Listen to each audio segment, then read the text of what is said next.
చూడండి, ఇది మధ్యలో ఉన్న స్టిప్. ఇదేమి నేను ఇందాక చెప్పిన కదా, చెక్కు పట్టుతో తయారైంది. ఇది జస్ట్ మాయిశ్చరైజర్ అన్నట్టు.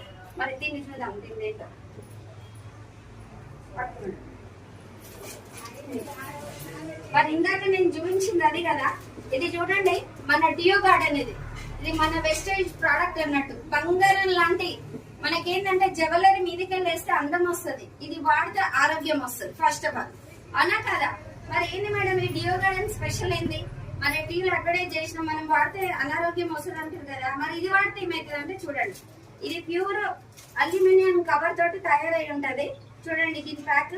దానికైతే నేను ఓపెన్ చేసా, అదే ఒక హోల్ లాగా పడుతుంది, అది అట్లనే ఓపెన్ అయ్యి ఉంటది అనా కదా. దాని మీద కొన్ని బ్యాక్టీరియాలు వాళ్తుంటాయి, ఈగలు అంటాయి, దోమలు అంటాయి, అయినా కూడా దాన్ని పట్టించుకో. మరి చూడండి ఇట్లా ప్యాకప్ ఉంది, ఇట్లా ఓపెన్ అవుతుంది. ఇది ఇలా 6 చిన్నవి ఉంటాయి, 4 ఏమో చిన్నవి ఉంటాయి, 6 ఏమో